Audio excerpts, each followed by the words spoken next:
नमस्ते। आप सबका एक बार फिर से इस चर्चा में स्वागत है।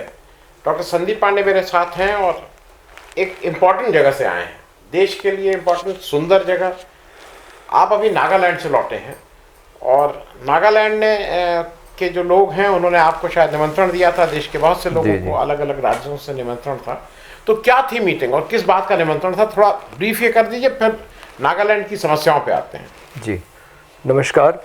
आनंद जी, हम लोग नागालैंड के ऊपर पहले भी बात कर चुके हैं, लेकिन मैं वहाँ अभी दूसरी बार गया हूँ।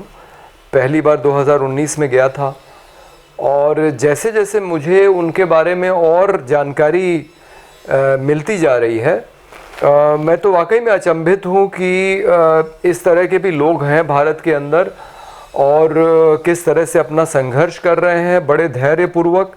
और दूसरी तरफ जो भारत सरकार है वो जिस तरह से उनकी समस्या का समाधान करना चाहिए वो कर नहीं रही है और मामले को खींच रही है। ठीक यही काम वो कश्मीर में कर रही है। लेकिन आज हम आपको नागालैंड के बारे में बताएंगे, क्योंकि नागालैंड के बारे में दुर्भाग्य से इस देश के लोग बहुत कम जानते हैं। तो पहली बात तो ये कि नागालैंड में लगातार आज़ादी के से पहले से संघर्ष चल रहा है।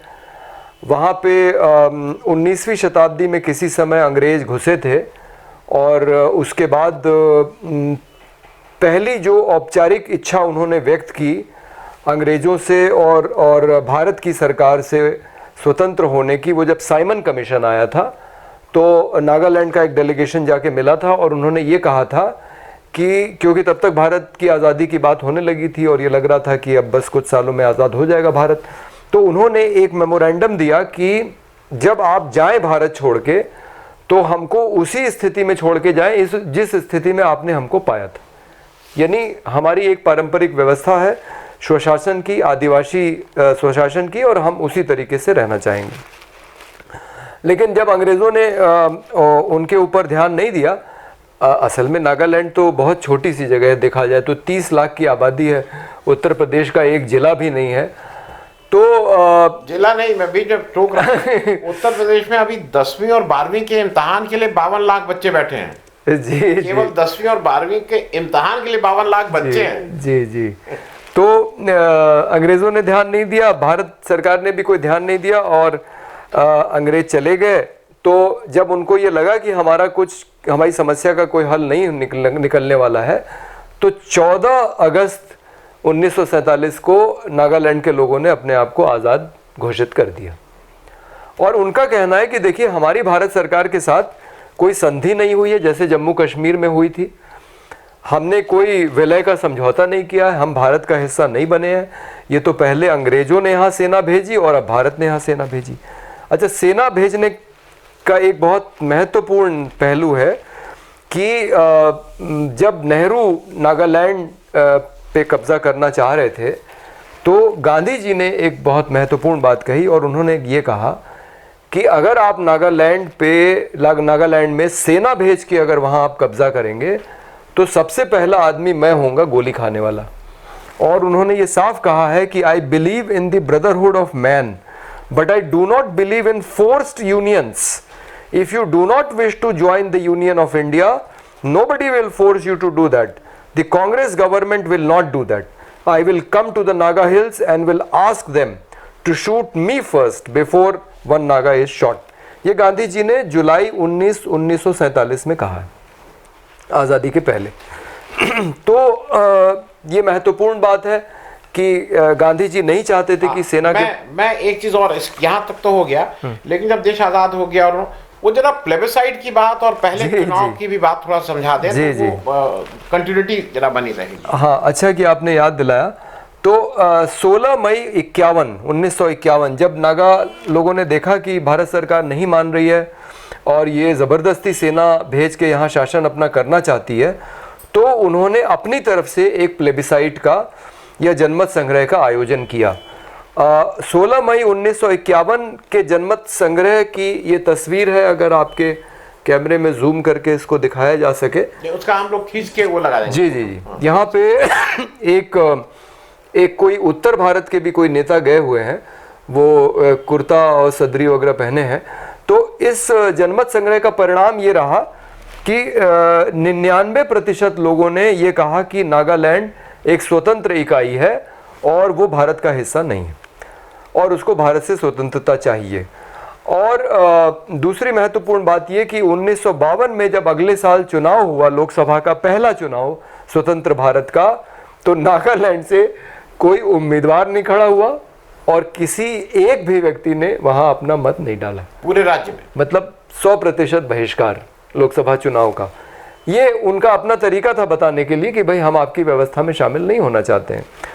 और ये एक बहुत रोचक बात है क्योंकि अब हम सीधे आ जाते हैं जो 2015 का समझौता हुआ है मोदी सरकार के साथ। अच्छा, हम एक बात और इसके जिक्र कर दें कि पहले जो वहाँ का महत्वपूर्ण संगठन था, शक्तिशाली संगठन जिसके साथ भारत सरकार की बातचीत होती थी, उसके नेता थे फीजो। और फिर फीजो के साथ एक समझौता होके नागालैंड को एक पूर्ण राज्य का दर्जा दे दिया गया 60 के दशक में। और तब NSCN नाम का एक संगठन बनाया, आइजैक उसमें एक सज्जन थे, एक मुइवा हैं, वो अभी भी हैं, और खाफलांग थे। इन लोगों ने ये कहा कि फीजो साहब ने भारत सरकार के सामने आत्मसमर्पण कर दिया है और हमें ये नहीं चाहिए पूर्ण राज्य का दर्जा, हमें तो स्वायत्तता चाहिए। और NSCN IM संगठन, national socialist council of Nagaland, Isak Muivah, Khaplang ji उससे अलग हो गए। खाफलांग जी का संगठन आज भी बर्मा में ज़्यादा सक्रिय है। और आपको ये भी बता दें कि जितना बड़ा नागालैंड भारत में है उतना ही बड़ा इलाका बर्मा के अंदर भी है, हालांकि वहाँ जनसंख्या इतनी नहीं है। और नागालैंड का कुछ हिस्सा आसाम, मणिपुर और अरुणाचल में भी चला गया है। और national socialist council of Nagalim, Nagaland का शब्द है नागलिम उनकी भाषा में, उनकी कल्पना ये है कि ये चारों राज्य जो भारत के हैं और बर्मा का हिस्सा लेके एक बड़ा नागलिम बनाया जाए। तो वो तो मालूम नहीं कितना व्यवहारिक है, लेकिन इनकी बातचीत भारत सरकार से चल रही है। और इंद्र कुमार गुजराल के साथ एक समझौता हुआ इनका, जिसमें 3 बातें तय की गई। इंद्र कुमार गुजराल साहब जब प्राइम मिनिस्टर थे। और ये जो तय हुआ वो ये था कि बातचीत बिना शर्त होगी, बातचीत उच्चतम स्तर पे होगी, यानी कि प्रधानमंत्री बातचीत में शामिल होंगे, और बातचीत भारत के बाहर होगी, भारत और नागालैंड के बाहर होगी। और इतना ही नहीं, हमारे 3 प्रधानमंत्री जिसमें देवगौड़ा साहब शामिल हैं, अटल बिहारी वाजपेयी हैं और नरसिम्हा राव, ये 3 इनसे बाहर बातचीत के लिए मिले भी हैं, यूरोप में और दक्षिण पूर्व एशिया में। अटल बिहारी वाजपेयी के समय में आइजैक और मुइवा दोनों लौट आए और उसके बाद बातचीत का क्रम यहाँ शुरू हुआ। और 2015 में आइजैक और मुइवा के साथ एक समझौता हुआ, जो जब मैं पिछली बार गया था तो ये उस समय सार्वजनिक समझौता हुआ भारत सरकार के साथ। जो पिछली बार जब मैं गया था तब इसको सार्वजनिक नहीं किया गया था, लेकिन अब उन्होंने इसको सार्वजनिक कर दिया है। और ये बहुत महत्वपूर्ण समझौता है जिसको फ्रेमवर्क एग्रीमेंट कहा जा रहा है। इस पे NSCN की तरफ से आइजैक साहब के साइन है, वो हालांकि उस समय अस्पताल में थे, ये सिग्नेचर उनका अस्पताल जाके लिया गया था। मुइवा मौजूद थे और RN रवि भारत की तरफ से जो मध्यस्थता कर रहे थे उनके साइन है। और ये समझौता, मुख्य बात ये है कि ये नरेंद्र मोदी की उपस्थिति में हुआ है।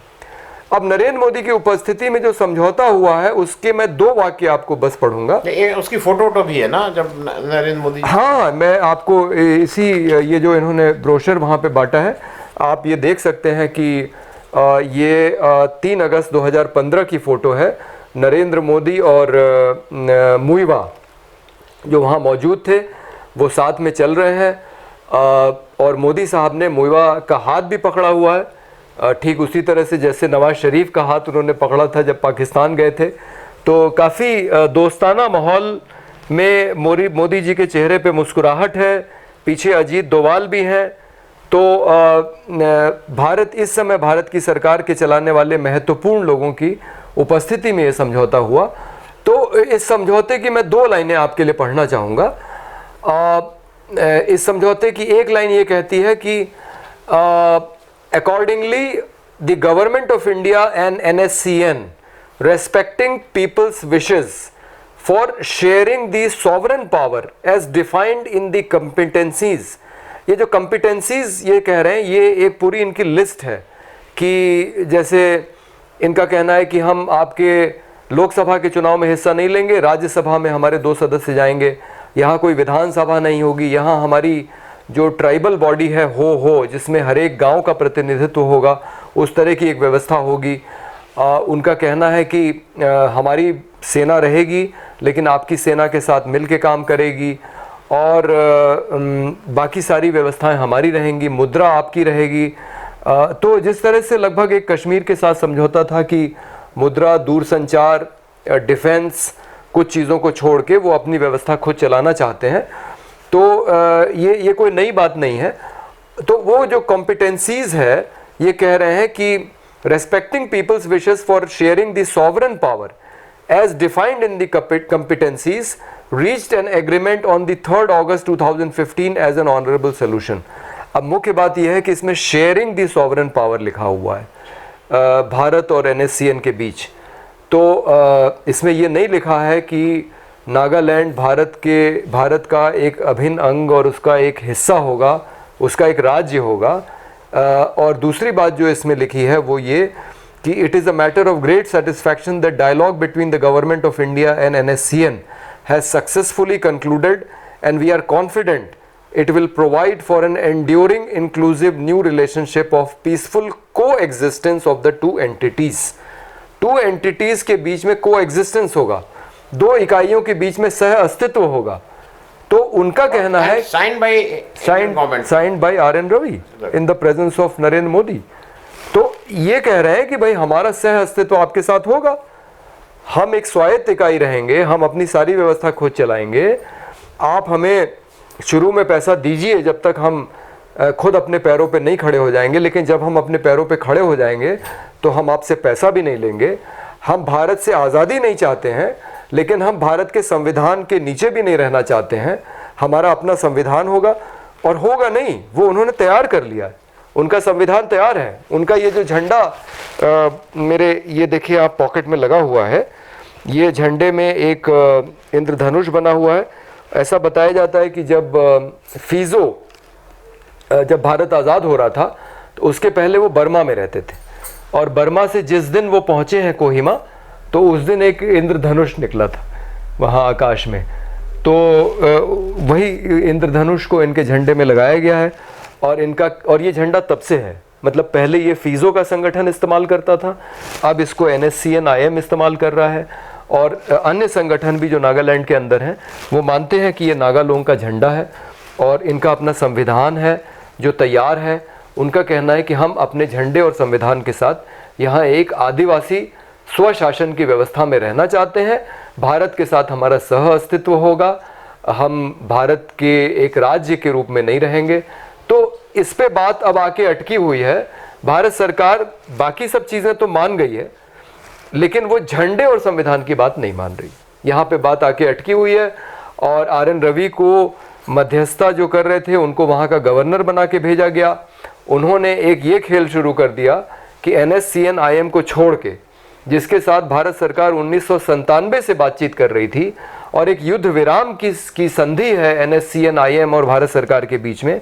हालांकि ये भी कहना होगा कि NSCN ने तो उसका पालन किया है, लेकिन भारत सरकार ने उसका पालन नहीं किया है। पिछले साल 4 दिसंबर को हम सब लोगों को याद है कि मौन जिले में 13 मजदूरों को गोलियों से भून दिया गया, ये बताते हुए कि वो धोखे में उनको लगा कि वो आतंकवादी हैं।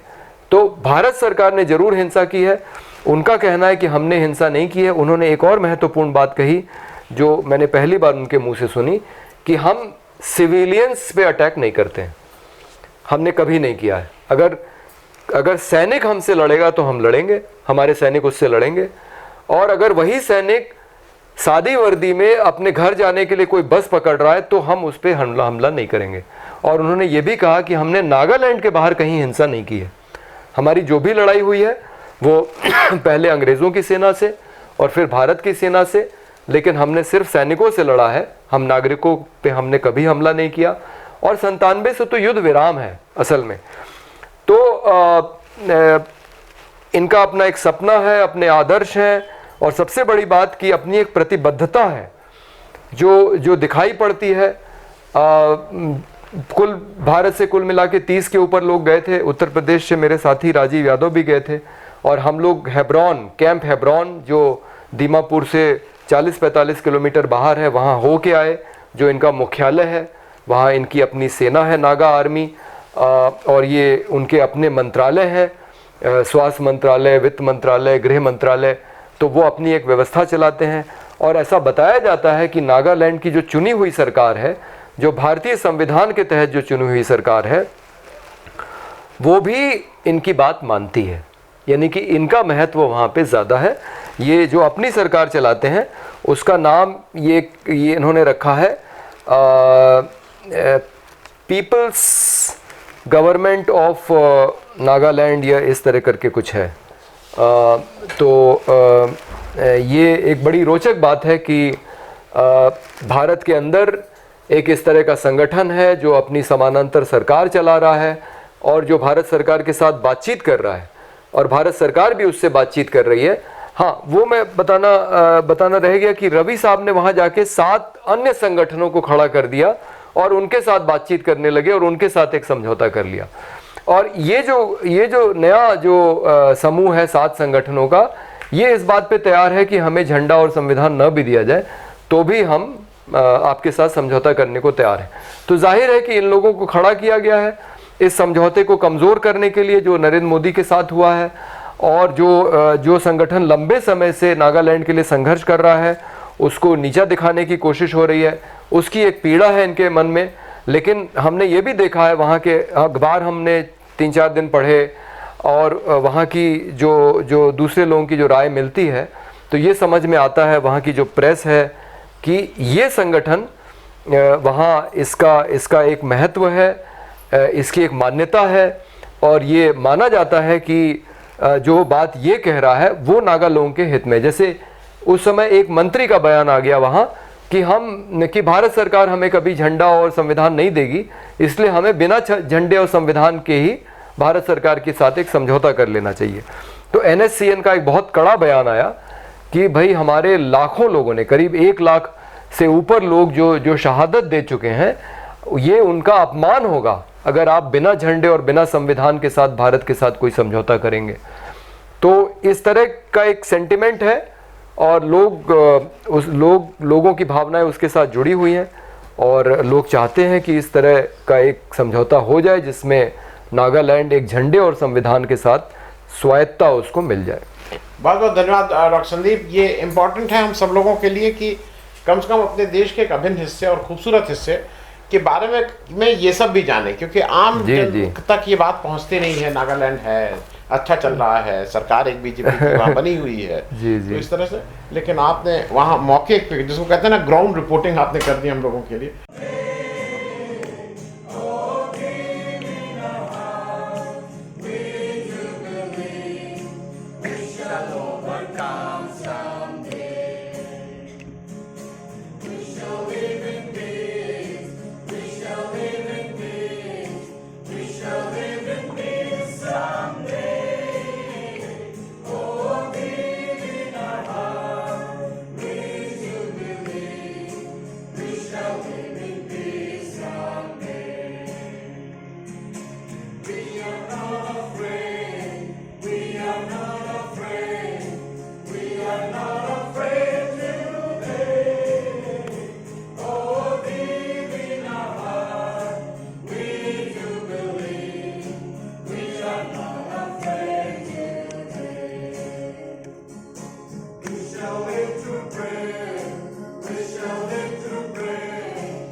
थैंक यू सो मच, बहुत बहुत धन्यवाद। धन्यवाद।